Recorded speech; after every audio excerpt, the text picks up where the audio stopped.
Shri Nitish Kumar ji to deliver his inaugural address.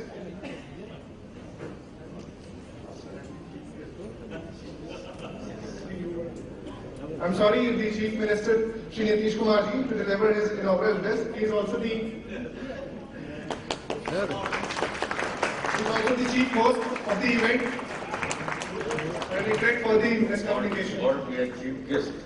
That's why. Chief host, how can we chief guest here? Guests are sitting before us.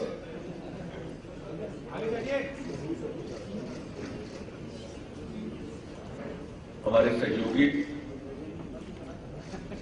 Information technology के माननीय मंत्री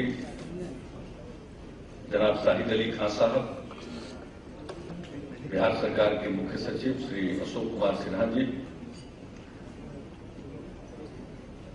IT department के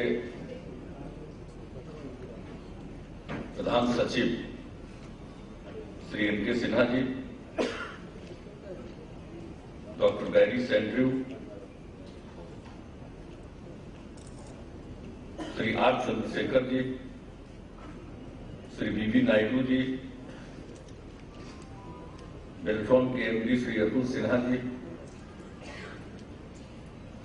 उद्योग विभाग के प्रधान सचिव श्री नवीन वर्मा जी, सामान्य प्रशासन विभाग के प्रधान सचिव श्री डीएस गंगवार जी, लेबर डिपार्टमेंट के सचिव श्री संजय कुमार जी, भवन निर्माण तथा कला संस्कृति विभाग के सचिव श्री चंचल कुमार जी, महाराष्ट्र सरकार के director IT Shri Virendra Singh ji, national institute of electronics and information technology के MD Shri Ashwini Kumar Sharma ji, Indian institute of social sciences के chairman doctor professor SK Sinha ji, Microsoft के निदेशक श्री अरुण राज मनी जी, श्री पीके सिन्हा जी, श्री एसपी सिन्हा और श्री केपीएस केसरी जी, ठीक है, आईटी क्षेत्र के सभी यहां उपस्थित विभिन्न कंपनियों के प्रतिनिधिगण, आईटी डिपार्टमेंट और बेल्ट्रॉन के यहां उपस्थित पदाधिकारीगण, गणमान्य अतिथिगण, प्रिंट एवं इलेक्ट्रॉनिक मीडिया के सभी यहां उपस्थित प्रतिनिधिगण, देवियों और सज्जनों, आज इस कार्यक्रम में उपस्थित होकर मुझे खुशी हो रही है और सबसे पहले मैं आईटी विभाग के माननीय मंत्री और प्रधान सचिव और बेल्ट्रॉन के एमडी, इन सबों को विशेष तौर पर बधाई देना चाहता हूं कि इन्होंने इस प्रकार का एक कार्यक्रम ई बिहार समिट के नाम से आयोजित किया है और इसमें देश से और देश के बाहर से भी जानी मानी हस्तियां उपस्थित हुई।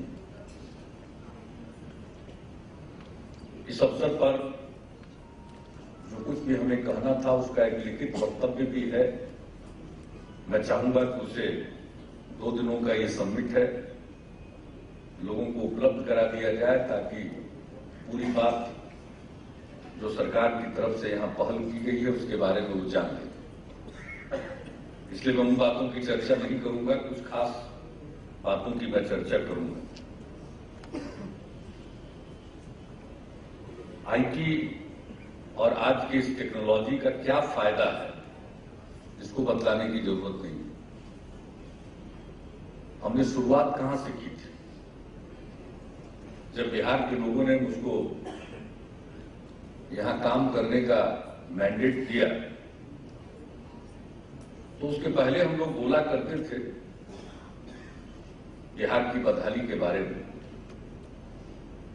लेकिन जब काम संभालने के लिए बैठे तो हमने देखा कि जो हम बोलते थे उससे भी ज्यादा बुरा हाल। सीएम सेक्रेटेरिएट में पुराना टाइप मशीन, और वो भी किस प्रकार के कागज पर टाइप किया जाता था। मैं आप बीती बताता हूं। जब चुनाव होते हैं, सरकार गठित हो जाती है, तो सप्ताह 10 दिन के अंदर पहला सेशन होता है, लोगों का शपथ ग्रहण होता है, सदस्यों को जो निर्वाचित होकर आते हैं, और उसमें भी सरकार को जवाब देना पड़ता है। तो मेरे पास जो प्रश्नों के उत्तर जिस प्रकार के कागज पर रेमिंगटन के पुराने टाइप मशीन से टाइप किया हुआ आया, मैं सच बताता हूं, 6 बार से मैं सांसद था, उसके पहले मैं यहां विधायक हुआ करता था, 1 बार विधायक हुआ था। भारत सरकार में मंत्री के रूप में भी काम करने का मौका मिला था। जब मेरे पास वो कागज आया, मैं सही बात बताता हूं, उसको पढ़ने में मुझे बेहद कठिनाई हो रही है, क्या लिखा हुआ है। तो हमने इसका जिक्र किया है कि कहां से यात्रा शुरू हुई। ये कहानी आपको हम बता रहे हैं 2005 के दिसंबर की है, मान लीजिए 2006 की कहानी, और वहां से यात्रा शुरू हुई, और 2 साल के अंदर उसी बिहार को भारत सरकार की तरफ से ई गवर्नेंस पर पुरस्कार मिला। 2 साल के अंदर। पता नहीं लोग भूल गए हैं, यहां सबसे पहला रजिस्ट्रेशन डिपार्टमेंट का पूरा कंप्यूटराइजेशन हुआ, और शायद वो काम इतना बढ़िया हुआ था कि उसके चलते ये पुरस्कार मिला। ये जो हमारा ट्रेजरी है, आप लोगों ने सुना होगा बिहार के बारे में, बिहार की चर्चा तो बाहर ऐसा नहीं है, बिहार की चर्चा हमेशा होती है। बहुत पहले के बिहार की भी चर्चा होती है, क्योंकि वो देश का ही नहीं, पूरे मानव सभ्यता का इतिहास है। तो पुराने युग की भी चर्चा होती है और आजकल के युग की भी चर्चा होती थी, चर्चा होती थी। तो उसी समय आपने सुना होगा कि भाई यहाँ एक बहुत बड़ा स्कैम हुआ, ट्रेजरी लूट के नाम से जाना गया, या उसका दूसरा नाम था एनिमल हस्बेंड्री स्कैम। तो ट्रेजरी लूट हो गई, ट्रेजरी से पैसा निकाला जा रहा है, बजट में प्रोविजन नहीं, लेकिन पैसा निकल रहा है। एक छोटे डिपार्टमेंट के माध्यम से ह्यूज सम निकाला जा रहा है, और ये सिलसिला चल रहा है और लोगों को पता नहीं। तो खैर, उस पर आज हम बोलने के लिए हम ही खड़े हुए हैं। इसलिए ट्रेजरी का पूरा कंप्यूटराइजेशन किया गया कि ऐसी नौबत फिर ना आए कि कोई फर्जी कागजी के आधार पर निकासी हो जाए ट्रेजरी से। तो इसकी संभावना को बिल्कुल समाप्त करने के लिए यहां ट्रेजरी का कंप्यूटराइजेशन किया गया। तो यहां से कहानी शुरू हुई है, और अनेक कार्यों में उसका इस्तेमाल हुआ, जिसके डिटेल्स के बारे में लोग बताएंगे, और एन के सिन्हा जी ने आपको बताया होगा, और हमारे सहयोगी माननीय मंत्री ने भी कुछ जानकारी आपको दी।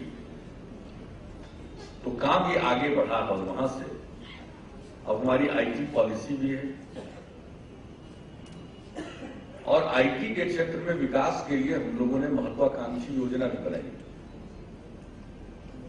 और इन प्रिंसिपल हमारे सरकार ने उसको मंजूरी भी दी, और ये सिलसिला चल रहा और लोगों को पता नहीं। तो खैर, उस पर आज हम बोलने के लिए यहां नहीं खड़े हुए। इसलिए ट्रेजरी का पूरा कंप्यूटराइजेशन किया गया कि ऐसी नौबत फिर ना आए कि कोई फर्जी कागजी के आधार पर निकासी हो जाए ट्रेजरी से। तो इसकी संभावना को बिल्कुल समाप्त करने के लिए यहां ट्रेजरी का कंप्यूटराइजेशन किया गया। तो यहां से कहानी शुरू हुई है, और अनेक कार्यों में उसका इस्तेमाल हुआ, जिसके डिटेल्स के बारे में लोग बताएंगे, और एन के सिन्हा जी ने आपको बताया होगा, और हमारे सहयोगी माननीय मंत्री ने भी कुछ जानकारी आपको दी। तो काम ये आगे बढ़ा, और वहां से अब हमारी आईटी पॉलिसी भी है, और आईटी के क्षेत्र में विकास के लिए हम लोगों ने महत्वाकांक्षी योजना भी बनाई, और इन प्रिंसिपल हमारे सरकार ने उसको मंजूरी भी दे दी, अब उसी का अंग है जिस वाईफाई की चर्चा लोग कर रहे थे कि 20 किलोमीटर तक ये मुफ्त में ये सुविधा उपलब्ध होगी, दोनों तरफ 300 मीटर के दूरी तक। तो ये कोई कुछ उदाहरण है। अभी आज जो इनॉग्रेशन हुआ है, launch of city surveillance and dial 100, अब इसका ट्रायल चल रहा है और इसका क्या फायदा हुआ है। अभी हाल में एक बिजनेसमैन के लड़के का अपहरण हुआ और बहुत कम समय में उस बच्चे को मुक्त करा लिया गया और इसी सिटी सर्विलेंस का जो काम चल रहा था उसी से मदद हुई। शहर से जितनी गाड़ियां निकल रही थी सबको देखा गया और अंत में ये बात समझ में आ गई कि गाड़ी किधर गई है और उसके आधार पर पुलिस ने अपना काम किया और उसको पकड़ लिया गया। तो कितना फायदा है क्राइम के डिटेक्शन में, केसेज के इन्वेस्टिगेशन में। हम कई प्रकार की सेवाएं देंगे इसके जरिए, वो तो है ही। और बिहार पहला राज्य है जिसने right to public service act बनाया। सरकार जो कई प्रकार की सेवाएं देती है उसको प्रदान करने के लिए समय सीमा के अंदर एक कानून हम लोगों ने बनाया। अब तो कई राज्यों में कानून बना। अब आईटी के मामले में कर्नाटक हम लोगों से वो पायनियर है, वहां से शुरुआत हुई, इसमें कोई शक नहीं। लेकिन आरटीपीएस जब हमने बनाया तो कर्नाटक से लोग इसका अध्ययन करने आए और फिर वहां भी उन लोगों ने बनाया। तो ये तो आदान प्रदान चलता रहता है, कोई काम कहीं पहले होगा, कोई काम कहीं पहले होगा। तो जो हम सेवाएं देते हैं तो कई प्रकार की सेवा प्राप्त करने के लिए वो ऑनलाइन आवेदन कर सकते हैं। तो ये सब सुविधा हम लोग दे रहे हैं। तो सर्विसेज के मामले में तो ये उपयोगी है ही। पूरी ट्रांसपेरेंसी आती है, कहां से कौन सा काम हुआ, हमारे फाइल्स के क्या मूवमेंट है, सरकार को डिसीजन लेने में कितना समय लग रहा है, कौन सी फाइल कहां अटकी हुई है। तो डिसीजन जल्दी से जल्दी हो, हम एक एक चीज को मॉनिटर कर सकते हैं। और अभी हम लोगों ने जो पीडीएस के लिए डोर डिलीवरी सिस्टम शुरू किया है, लॉन्च किया है, हमने फूड सिक्योरिटी एक्ट को इस महीने से लागू कर दिया है बिहार। और इसमें जो पूरा का पूरा व्हीकल्स यानी एफसीआई के गोडाउन से एसएफसी के गोडाउन तक और स्टेट फूड कॉर्पोरेशन के गोडाउन से पीडीएस के दुकान तक जो फूड ग्रेन का मूवमेंट होगा वो पूरे तौर पर वास्ट होगा, उसकी मॉनिटरिंग संभव होगी। और ये हमने बिहार में लागू कर दिया। वो कहां है ट्रक या व्हीकल जो अनाज लेकर जा रहा है। पीडीएस में तो काफी लीकेज था भाई, पीडीएस का माल है और वो बाजार में चला गया, गरीब को अनाज नहीं मिला और उसके नाम पर निकला हुआ अनाज बिक गया। और ये पूरे देश के विभिन्न राज्यों में ये काम धड़ल्ले से हो रहा है और कितनी चिंता प्रकट की जाती है, कितना उस पर निगरानी और सख्ती की जाती है, कितने लोग पकड़े जाते हैं, जेल भेजे जाते हैं, तब ये सिस्टम नहीं सुधरा। लेकिन हम अगर आधुनिक टेक्नोलॉजी का इस्तेमाल करेंगे तो जीपीएस के माध्यम से उनको ट्रैक किया जाएगा कि वो ट्रक कहां है और उसमें लोड सेल लगाया गया है ताकि उसमें माल जितना था उतना ही माल पीडीएस के दुकान तक पहुंच गया या 1-2 बैग उससे उतार लिया गया, 10 बैग उतार लिया गया। तो ये यहां जो ईपीडीएस प्रणाली है इसको हम लोगों ने शुरू किया। तो टेक्नोलॉजी के सहारे हम बहुत तरह के लीकेज को रोक सकते हैं, सर्विसेज को समय सीमा के अंदर प्रदान कर सकते हैं, सरकार के निर्णयों में पारदर्शिता आ सकती है, किसी निर्णय को रोक करके उसकी बोली नहीं लगाई जा सकती है। ये सारे काम संभव हैं अगर हम आज की टेक्नोलॉजी का इस्तेमाल करें। और हम लोगों ने अपनी सरकार में इसको बढ़ावा दिया है। और ये सबसे बड़ी बात है इसके मामले में कि भाई ये तो इसके लिए कोई बड़े शहर का होना जरूरी नहीं, ये तो एक गांव में बैठकर कोई काम कर सकता है। ये तो ऐसी दुनिया है, दुनिया को इस तरह से इंटीग्रेट करता है कि आप एक गांव में बैठ करके काम कर सकते हो। सिर्फ ब्रॉडबैंड कनेक्टिविटी और इसके लिए जो बेसिक इंफ्रास्ट्रक्चर है वो उपलब्ध हो तो कहीं से बैठ करके काम हो सकता है। इसके लिए कोई जरूरी नहीं है कि महानगर में हम जाएं, बड़े शहरों में जाएं। पटना कौन कहे, किसी देहात से भी काम हो सकता है। तो ये सबसे बड़ी चीज है, लोग अपने घर पर रहकर इसका फायदा उठा सकते हैं। तो आईटी को प्रमोट करने के लिए न सिर्फ हमारी पॉलिसी, और आज हम एक उदाहरण और देना चाहते हैं। ये बगल में महिलाएं बैठी, देख लीजिए, ये हमारे जीविका सेल्फ हेल्प ग्रुप से जुड़ी हुई। ये आईटी की बात छोड़ दीजिए, साधारणतया भी लिटरेट नहीं है, लेकिन आज आकाश टैबलेट दिया इनको। ये कौन सा टैबलेट दिया? आकाशी जैसा टैबलेट दिया, उसका इस्तेमाल कर रहे हैं। यानी आईटी के एप्लीकेशन के लिए लिटरेट होना जरूरी है, इसकी कोई आवश्यकता नहीं। और आज यहां ये आई हुई, बैठ जाइए, आप तो बैठ जाइए, दिखा रही हैं। आप लोग इनसे इंटरेक्ट करिएगा और जो आईटी एप्लीकेशंस का ये सहारा ले रही है इनको देख लीजिएगा। जिसको आइकॉन्स कहते हैं, उसके माध्यम से जो काम की चीज है उस तक वो पहुंच जाती है, और क्या करना है उसके बारे में जो इसमें वीडियो क्लिपिंग्स रखे हुए हैं उसके माध्यम से जान जाएगी। बच्चे को अगर किसी प्रकार की बीमारी है, कैद दस्त हो रहा है, तो क्या करना है, तो ये बता सकती है, जान सकती है कि क्या करना चाहिए। या इस प्रकार से स्वच्छता के लिए या किसी और मामले के लिए किस काम के लिए कहां जाना, ये जान सकते हैं। हमने सेल्फ हेल्प ग्रुप को बहुत प्रमोट किया है। इस मामले में भी हमारी लेट एंट्री हुई है, इसमें कोई शक नहीं, लेकिन बड़ी दमदार एंट्री हुई है। और बिहार में जो सेल्फ हेल्प ग्रुप को बनाने का तरीका है, अब देश में उसी को अडॉप्ट किया जा रहा है। हमने 6 जिलों में शुरू किया था, वर्ल्ड बैंक से कर्ज लेकर उनकी सहायता से, बिहार लाइवलीहुड प्रोजेक्ट। और अब वो पूरे बिहार में तो हो ही रहा है। आजीविका नाम से गवर्नमेंट ऑफ इंडिया ने उसी मॉडल को अडॉप्ट कर लिया, तो उससे हमारी बड़ी उम्मीदें हैं। और 1 मिलियन सेल्फ हेल्प ग्रुप बनाने का लक्ष्य है 2017 तक, और अब हम इस साल 2 लाख से के करीब पहुंचे हुए हैं आसपास। तो हम ग्रुप्स बना रहे हैं और इनमें जो एक आत्मविश्वास आ रहा है, और अगर इस प्रकार के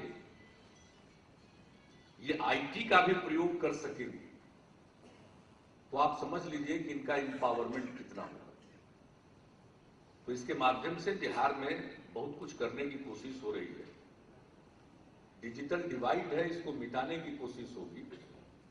हमारे आईटी के प्रधान सचिव और मंत्री जी, हमको तो 2 बार इनको कहना पड़ा बुला करके। इनका हर बार बयान आ जाता था कि भाई अब इतनी महिलाओं को टैबलेट्स देंगे, तो हमको इनको समझाना पड़ा कि भाई अभी इसमें वक्त लगेगा, इतनी तेजी से मत बोलिए। और इनके सिन्हा जी, ये तो इस मामले में इतना उत्साह के साथ, एक कमिटमेंट होता है और उसके साथ उत्साह इतना ज्यादा है कि इन्होंने ये साबित कर दिया। जब हमने कहा कि साहब अभी लिटरेसी की जरूरत है, इतनी तेजी से आप क्यों आगे बढ़ना चाहते हैं और कैसे सफल होइएगा, तो इन्होंने मुझको समझाने के लिए ये प्रयोग करके बता दिया कि जो अन्यथा लिटरेट नहीं है वो भी आईटी लिटरेट हो सकता है, और इस डिजिटल डिवाइड को समाप्त किया जा सकता है, इन्होंने बताया। तो इस प्रकार से उत्साह के साथ लोग लगे हुए हैं। और आज इतने जगहों से लोग आए, और नायडू साहब ने, चंद्रशेखर जी ने, सब लोगों ने जो बात कही। अब डॉक्टर बैरी सैंड्रू साहब ने कुछ बातें कही। अब साहब यहां पर ये 14 साल से काम कर रहे हैं, तो कितना काम हो रहा है, यहां कितने छिपे रुस्तम हैं वो सामने नहीं आए हैं। और ये हम लोगों को पता चलता था कि यहां कुछ खास काम हो रहा है, लेकिन आज वो प्रकट हुए। तो आज हमने अनुरोध किया है कि भाई आप अपना काम यहां एक्सपैंड कीजिए, और उन्होंने कहा कि नहीं, हम इस पर गौर कर रहे हैं। तो खैर इस कॉन्फ्रेंस का बहुत फायदा होगा, लोग आएंगे, देखेंगे यहाँ जो काम हो रहा है और काम करने में जो हमारी दिलचस्पी है या जो हमारा कमिटमेंट है उससे प्रभावित होंगे तो बहुत कुछ हो सकता है। और आज दुनिया के दूसरे मुल्कों से लोग भागे इंडिया की तरफ, तो पहले बेंगलुरु और हैदराबाद में आए इसलिए कि काम कम पैसे में हो रहा था। अब बेंगलुरु, हैदराबाद, मुंबई और दिल्ली भी महंगा हो गया या चेन्नई भी महंगा हुआ, तो लोग अब दूसरी जगहों पर जाएंगे। चंद्रशेखर जी बता रहे थे कि अब वो लोग फिलीपींस और वियतनाम जा रहे हैं, तो भाई फिलीपींस और वियतनाम क्यों जाइए, चले आइए हमारे बिहार में। और पटना भी थोड़ा महंगा हो जाएगा तो हम और देहात में ले चलेंगे, क्योंकि यहाँ कोई और समस्या नहीं है। अब कोई समस्या नहीं है, बेखौफ लोग काम करते हैं अपना। और यहाँ आईटी को बढ़ावा देने के लिए हम लोगों ने जगह, आप लोगों ने कहा, मैं तो आज के दिन स्मरण करना चाहूंगा, जरूर मैं इस बात के लिए उनको धन्यवाद देना चाहूंगा। हमारे बिहार फाउंडेशन के कामों में मदद करते हैं यूके सिन्हा जी, हमारे बिहार के ही है और वो सेबी के चेयरपर्सन है, अभी बिहार काडर के ही IAS थे। उन्होंने दिलचस्पी दी और हमारे अधिकारियों से बातचीत कराई, पई साहब से और बेंगलोर के लोगों से, और वहां से बात शुरू हुई है और आज ये एक समिट हो रहा है। और इस बीच में हम लोगों को जितने निर्णय लेने थे, आपने 15 पॉइंट सजेस्ट किया शायद, तो 15 पॉइंट पर हमने एक्शन लिया और हमारी तरफ से पूरी छूट है। एंजल फंड तक बनाने को हम लोगों ने मंजूरी दे दी और ऐसा नहीं है, हमने कल कैबिनेट से भी उसका अप्रूवल दे दिया। तो जो बात कमिटमेंट है वो कमिटमेंट है, उसको गवर्नमेंट के डिसीजन की बैकिंग है। इसमें जो पैसा लगाना पड़ेगा लगाएंगे हम लोग, तो हर काम के लिए। और यहां पर पटना में जो बिस्कोमान टावर है उसमें तो हमारे पास पहले से जमीन है, लेकिन तुरंत हम डेवलप करने वाले हैं। जो हमारा सबसे बड़ा बिजनेस डिस्ट्रिक्ट कह लीजिए पटना शहर के अंदर हो सकता है, वहां पर हम आपको एक बिल्डिंग बनाने के बारे में हम लोग आगे बढ़ चुके हैं और वो बिल्कुल आईटी के लिए होगा। उसके ठीक बगल में भी उससे बड़ा, पहला तो होगा 1 लाख स्क्वायर फुट की करीब, और दूसरा जो हम बनाएंगे वो 5 लाख स्क्वायर फीट।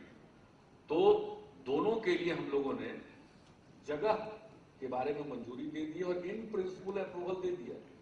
अब इनका काम है वो आगे बढ़ेंगे और आईटी डिपार्टमेंट और हमारा जो अर्बन डेवलपमेंट डिपार्टमेंट है, दोनों मिलकर उस काम को आगे बढ़ा रहा है। पटना के बगल में जहां IIT आया है, जहां हमारा NIT जा रहा है, वहीं पर हम लोगों ने IT पार्क के लिए जमीन दी। हमारे मंत्री जी कहते हैं कि जमीन की कुछ बदली कर दीजिए, वो बदली कर दी जाएगी। नवीन वर्मा जी बैठे हुए हैं, वो जमीन बदल दीजिए और उनको ज्यादा फ्रंट पे ला दीजिए। लेकिन इसके अलावा वो तो IT पार्क हुआ, हम IT सिटी के बारे में सोचते हैं। और जो नालंदा यूनिवर्सिटी है, इंटरनेशनल नालंदा यूनिवर्सिटी, जिसके राष्ट्रपति जी विजिटर हैं, और प्रोफेसर अमर सिंह जिसके पहले चांसलर हैं, वो अब शेप ले रहा है और इस साल से उसमें एकेडमिक सेशन शुरू होने वाला है। तो जहां वो यूनिवर्सिटी आ रही है उसके बगल में हम लगभग 200 एकड़ IT सिटी के लिए उपलब्ध कराएंगे। तो हम अपनी तरफ से जगह भी देंगे, सारी सुविधा देंगे और जितने दिन तक सहायता देनी हो हम सहायता देंगे, क्योंकि हमको मालूम है कि बिना सहायता दिए तो आप आइएगा नहीं। तो हम वो सारे कंसेशंस देंगे ताकि एक बार जब आ जाइएगा तो आपका अपना इंटरेस्ट पैदा हो जाएगा। तो खजाना में पैसा तो बाद में आएगा, पहले खजाना से पैसा आप पर लगा देंगे। लेकिन आप आइए, ये एम्प्लॉयमेंट भी क्रिएट करेगा। और हमारे यहाँ बिहार में टैलेंट की कमी नहीं है। बिहार के लोग दूसरे हिस्सों में देश के और देश के बाहर इस सेक्टर में बहुत अच्छा काम कर रहे हैं। तो वैसी परिस्थिति में अगर बिहार में कुछ होगा तो उनको अपने घर में आकर या अपने घर के लिए कुछ करने में और अच्छा लगेगा। और हमारे ह्यूमन रिसोर्स की कमी नहीं है। और एक बात जान लीजिए, बिहार के लोग जब काम करते हैं तो मन लगाकर काम करते हैं। मैं इतना ही आश्वस्त करूंगा, आप लोगों का अपना तजुर्बा होगा। हम दूसरे जगह के बारे में ज्यादा नहीं कहते हैं, लेकिन हमारे यहाँ के लोग जरा मन लगा करके काम करते हैं और वो अपनी जगह बनाने के लिए, अपनी पहचान बनाने के लिए स्ट्रगल करते हैं और वो डाउन टू अर्थ,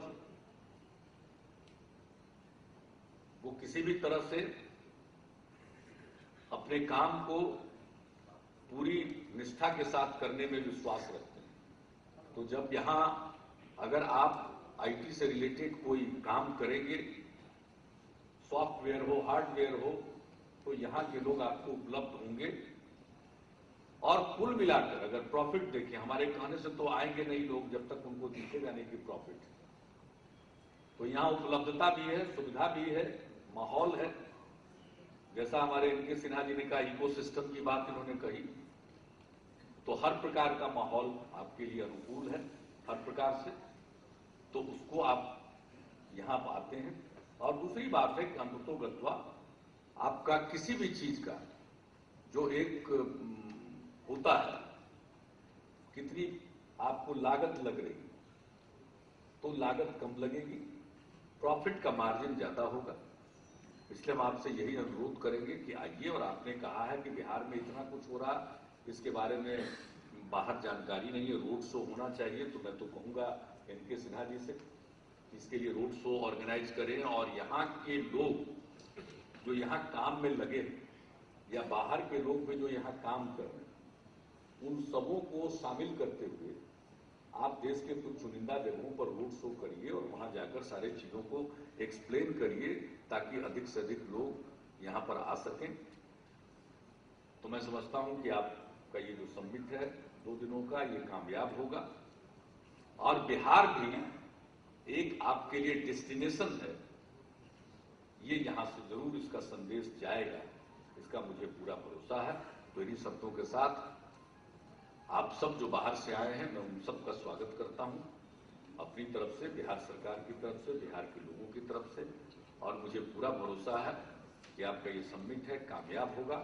और इस समिट के दौरान जो विचार उभर कर आएंगे, और अगर हमें कोई पॉलिसी में और मॉडिफिकेशन करने की आवश्यकता हो, तो उस पर हम खुले दिमाग से विचार करेंगे और जो भी संभव होगा हम उसको और बेहतर बनाने की कोशिश करेंगे।